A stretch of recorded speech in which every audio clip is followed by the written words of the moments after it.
this. That green line is the 1272. The test here is, you see, we came down and hit a low and started to bounce. So what you do is you say, where is the last swing into the low? So you go high to low, because you're looking on a bounce. Where would the target of that bounce be? The fact that that held is telling us that this is not a change in trend. It's a corrective bounce that's now terminated. Okay? Do you understand that? Because that's the target of that swing. And it had all nice other stuff overlapping it. We had a 786 from the next one and so on. So that's telling you, and this is just a way of seeing something a little differently to keep the counter-trend trader frenzy down to a dull roar. That's what that was, counter-trend trader frenzy, when you said you wanted to... No, I wouldn't do it on a small time. I understand. Really, that's some money there. Oh, sure. Yeah, well, you could if you had it set up on the... Yeah. Yes. What's happening there? Because it's changing right now. Where? I'm not sure. This chart. What's changing? Is that not the pound dollar? This is the USD Canadian. Oh, okay. Do you want to look at pound dollar? Yeah. See what the... It's not so boring right now. Well, it wasn't boring earlier because we had a long running there.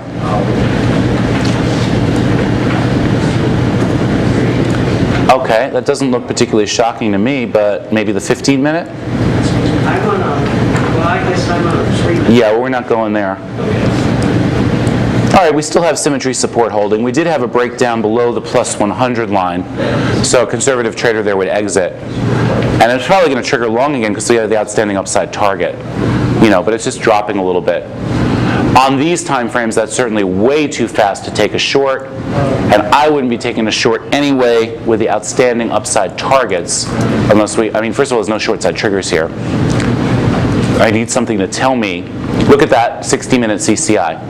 60-minute 50 CCI is jockeying into position for a possible plus 100 line bounce. So you're probably just seeing a pullback within the trend. If you see a short, it's because you're looking at a very short time frame. In the higher time frames, it's setting up a pullback. It's pulling back into setting up a long again. Could I speculate? Well, that's what you want to do. So Could I speculate that perhaps maybe there might be a short here if it were to drop? Maybe another. I can't relate to the 2 7s one and all. Okay. Well, I can't relate to not using it, so I can't answer you. Okay. You know, and I'm not looking at a 1-minute chart. Probably, I think I have a 3-minute running on this, and I'll tell you exactly how I would look at it based on the triggers. Okay. That would be interesting. Here. Okay, here's the 3-minute. 3-minute has triggered short on the GBP USD twice. What triggers do you see? Anyone want to do trigger practice? What triggers are here on short? I'm seeing 1534. You pick the minus 5.5. Tom just told me to get out of the way of the camera, so I'm doing it the best way I can. Minus 100. Minus 100. Isn't that a perfect minus 100 line bounce?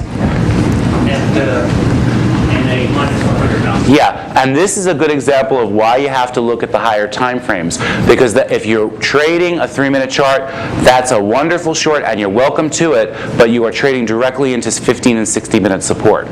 So you want to know about that support. You want to know about the 60-minute 100 line. If you're happy taking, I'm sorry? I'm sorry, I was going to ask, would you call that 1534 short followed immediately by a 1534 Z? Yes, you have a little Z there. Bless you. You have a little Z. It's a little hard to see there because you don't have the 6 cross above and below. But you have a retest. Actually, I'm not, yeah, you do. And then this is perfect. That is a perfect classic textbook minus 100 line bounce. All right, so the trigger was back up in here somewhere. What does that say? 69. 63.90, 60, let's say 63.85. And so you're down, you're up 15 pips in the trade, you're making a new swing low, so the trigger is no longer usable. Okay, and the thing you want to realize is that we're going to start hitting support there at 63.53, which may arrest this, and much stronger support down below that. You want to watch the 60-minute. We're coming within range. If this is going to turn around and go long, we're coming within range of a plus 100 line bounce on the 60-minute chart. Once that line breaks, it's a little bit more of a clear path. But this actually, we have not made the upside target. This is actually at the moment in a better position for additional long side. If it were coming off that target, I'd be more comfortable with it. But if you're trading a 3-minute time frame, trigger, great, no problem. But I just suggest that you look at the higher time frame to tell you what might be in the way. Meanwhile, I should look at my Aussie. The Aussie is still going up. The Aussie is the one where I would have been in on it, okay? So that's actually going north still. So we'll keep our eye on these. Let me rescale them. Thank you. You're welcome. Yeah, it's all a matter of time frame. It's all a matter of time frame. Someone who doesn't want to bother looking at the 3-minute chart would not be seeing a short right now.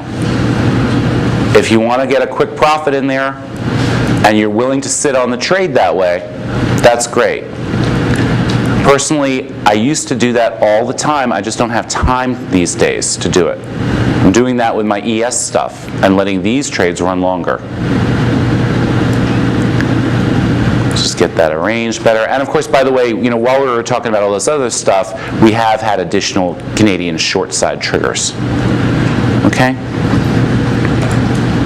Let's see what our ES is doing. Did we talk about trade management for a minute? Yeah, what? Snoring? It's snoring? Your initial target on the ES and subsequent target to the leave a runner, whatever. Yeah. Hang on a second, let me just make sure. I want to get these charts here. Yeah, it's just sitting there with the ES. Sit there and I'm looking at the It's watch. holding 15-minute SIB. Yeah. Generally on my ES, on the ES trades, what I'm doing is I'm getting in. I have, as I mentioned, my 8-tick initial stop, which gets changed as soon as possible. As soon as I have new support or resistance to use for the stop.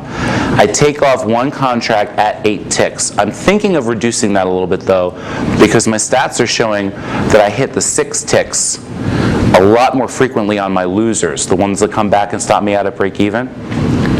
I'm better off at 6 ticks. Then I have another contract that goes to the initial 1272. Take that off, then I start playing the game with the trail. Trailing the last one behind the symmetry. And if it pulls back enough, triggers long again, for example, put that contract back on. The goal is to get to break even as soon as possible. 1618 is not the target per se, but if you hit that, Well, no, it depends on what's going on the higher time frames. So if 1272 is the target, right? But if between that 1272 and the 1618 there's another level, like a 786, the 1272 is it. You have to look at the time frame. banging your head against the wall. Right, exactly. They appreciate it. Yeah, so there's that, but and then there's the higher time frame work. Like I said, I was doing this on the Russell. I haven't been doing this on the ES. By this, I mean, remember I was talking about the idea of taking the higher time frame trigger and riding it for the day? I used to do that on the Russell all the time, and I don't feel as though I had optimized my trade management really, really clearly enough to feel comfortable doing it on the ES. Now I'm thinking about, am I going to spend more time and energy optimizing, holding a longer term swing during the day on the ES, or is the Russell really becoming tradable again? Because Did you ever not take a trade if you had a less than your first target on a higher time frame, 786? yeah, the only way, yes, that didn't come up today, but that's the kind of thing that what you just described. I think what Richard is saying is would I not take a trade if I get my triggers and we're right up to, for example, the 15-minute target. Okay, right up to the 15-minute target, and I'm getting new long side triggers. What do? Well, what you do is, or what I do is, I only take that trade if I'm also getting the higher time frame trigger, the higher time frame trigger. If I'm getting a 22.5 trigger, especially a plus 100 line bounce, because it says it's going to make a new swing high, then I don't care. But if you're talking about being right up against this target, and you have barely a pullback, so your next target extensions are right up there too, adding to that target, and all you have is a couple little piddly short-term triggers, that's skippable. That's very I'd rather see the resistance break, a pullback, and another long. That's the kind of thing we just don't have time to go into when we have 2 days together, you know? There's a lot of other stuff that we can only go into really as the opportunity presents itself. That's what the chat room is for. But yeah, you're welcome. But I'm glad you raised that point. You want to be careful, what that all boils down to, you want to be careful taking a trigger off a short-term chart when you're into higher time frame support or resistance. Okay? In other words, if you're right up to a major level on the chart, you don't take just a tick chart trigger or a 4,500 volume trigger. You're looking for something that tells you there's going to be some oomph to break through it. That's basically that part of it. So, we only have an hour left or so to the market. Why don't we take a break? I think we probably could all use some air. So, You know, it's 3:16 right now. I think when the market gets closer to the end, I think it's likely to rattle into the... I do too. I'm just saying it's not going to be on the tape. That's all I said. So, I want to open my e-signal again. yeah, we may very well see it. I'm just saying that we're not taping this to the close. That's my point.